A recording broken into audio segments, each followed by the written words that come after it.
Night Health moves forward with the insane Daryl Wayne. I'm Mark Alyn.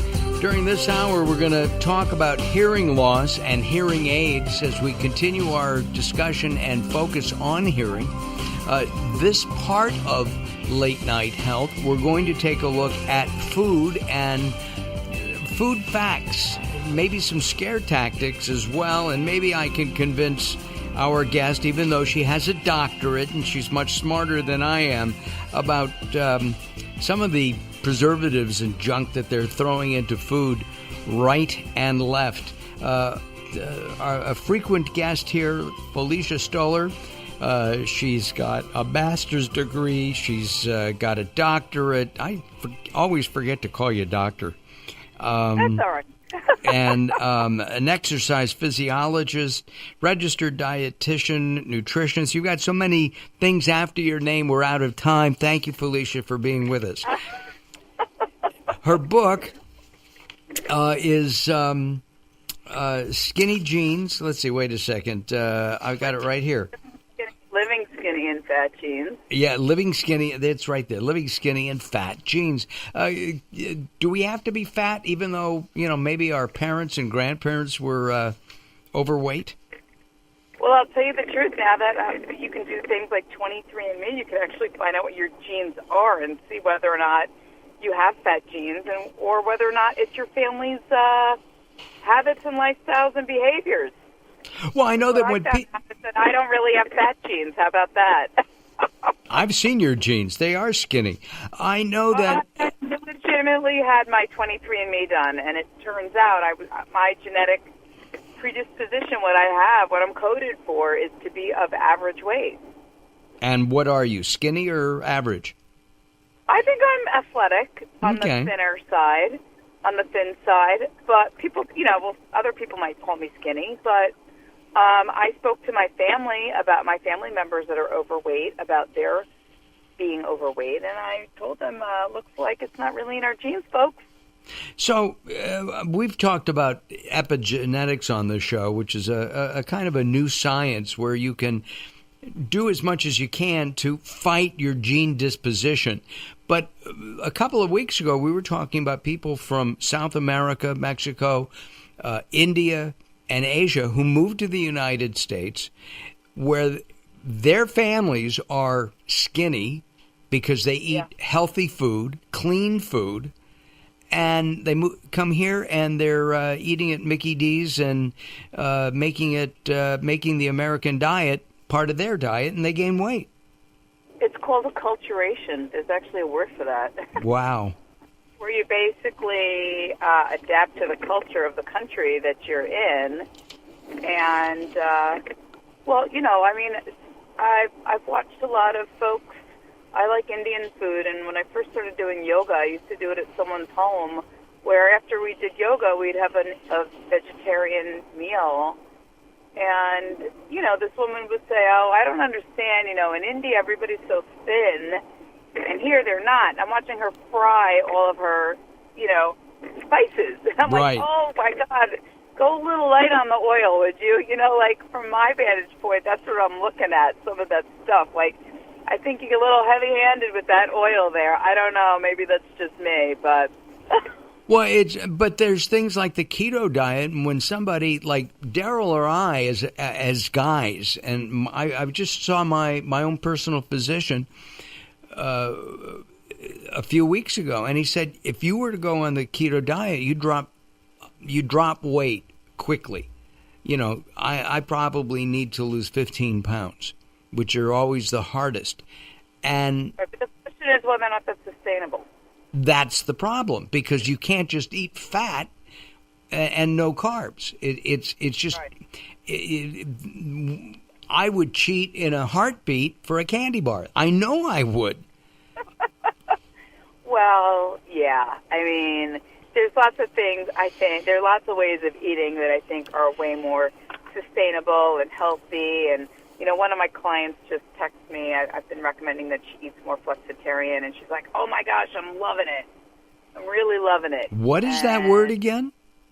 Flexitarian, where you eat predominantly plant-based with small amounts of animal source protein. I mean, I actually talk about that in my book, that in most places around the world, they don't eat meat like a big old entree the way we do here, that they really have it, small amounts of it, and you eat it more for flavoring than for anything else, more like an appetizer, and you eat more grains and more vegetables.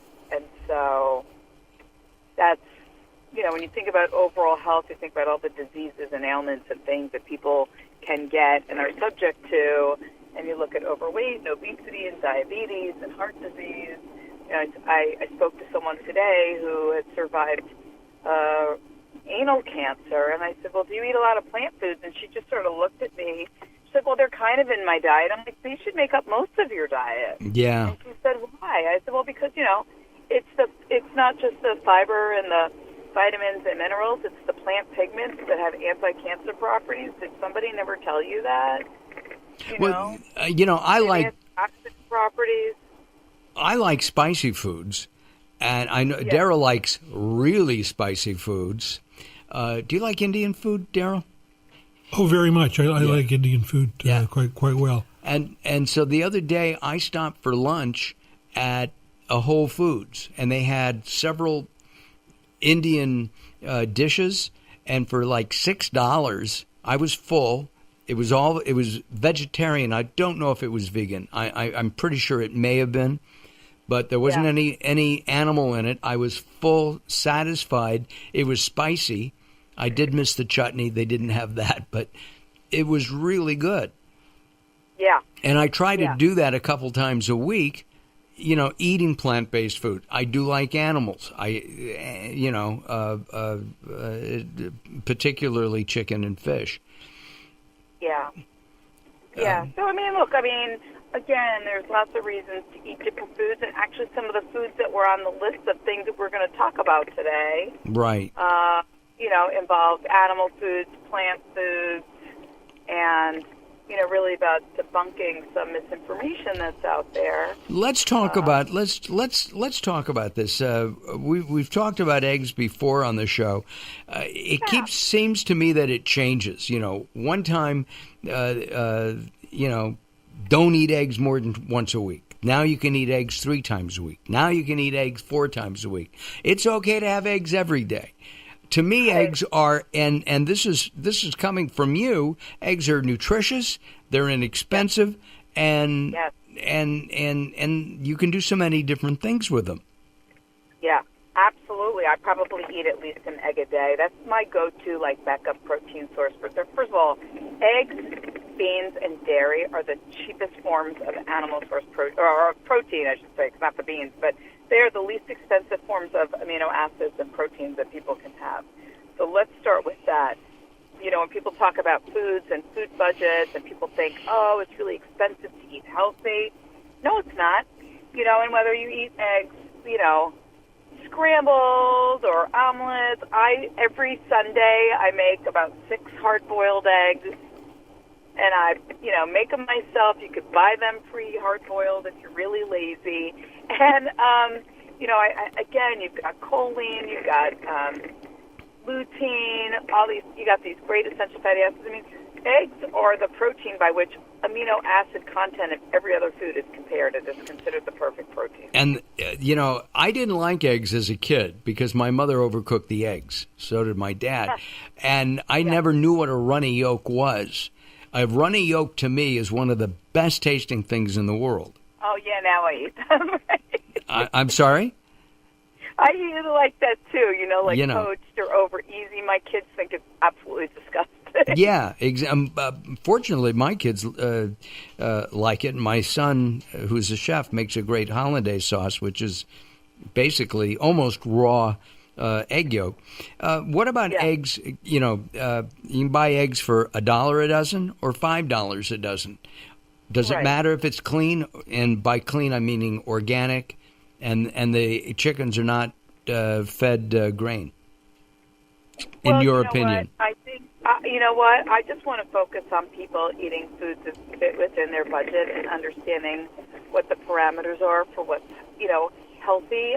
You know me well enough. I try to stay out of the food elitism space, if you can afford to do organic, great. If you don't, I don't want people to think that life is substandard. If you can eat eggs that are locally produced, so you can keep a local farmer in business, I'm all for that too. There are a lot of farmers that have fantastic agricultural practices that for various reasons cannot or choose not to be certified organic. That doesn't mean that the food that they make is any less nutritious. If I were to open the Stoler refrigerator, would I find organic eggs or just regular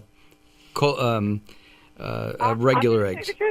You're going to find regular eggs, and you're going to find very little organic produce in my home. I do not go out of my way to buy anything organic. Interesting. What about things that I can't pronounce but you can? I want to talk about that and then maybe get into palm oil and vegetable oil, because there are differences in it. Canola oil, I've been told, is a garbage oil. It's not healthy, even if it's non-GMO. Let's get your thought on that, and as we move forward. We're going to take a timeout, and we'll be back. Our guest is Felicia Stoler. She's the author of Living Skinny and Fat Genes, and she did a gene test, and her genes are of the skinny kind. What are your genes like? Join us at LateNightHealth.com, LateNightHealth.com. Don't go away. More coming up as Late Night Health continues.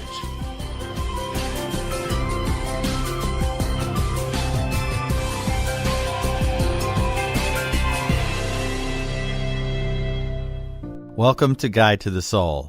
This is Robert Clancy. Balance in life isn't about making everything equal. It's about sharing equal parts of your heart for each area of your life. Many people seem to struggle with bringing their life into balance. Family, work, and health all seem to be a challenge these days. Think of the demands you have on your own schedule and time. It can be frustrating and overwhelming. What's most important to discover is that peace is not about finding a quiet place among the chaos. Peace is about listening for the divine whispers of love amidst this turmoil. Take a breath and you will find balance. For more inspiration from Robert Clancy, visit GuideToTheSoul.com or go to the Moments with Robert page on LateNightHealth.com. Recently, I met Jacqueline from Bright here in Los Angeles. She gave me a hearing exam and then showed me how to hear again with the new Signia Pure Series hearing aids, and she can give you your life back too. I hear birds chirping, birds cooing, and even my wife. They easily connect to my smartphone. The Signia hearing aids are amazing, and with the charge and go, I don't have to fiddle with batteries and hear all day long. Not hearing is frustrating for you and your family. I know you don't have a problem, but trust me, call Bright Here now for a free hearing exam, a $125 value, yours free, just for making an appointment now. There are offices throughout the Los Angeles area. Call Bright Here now at 323-424-7100. That's 323-424-7100 for a free hearing exam. There's no obligation. Call now, 323-424-7100, or visit them on the web at brighthere.com.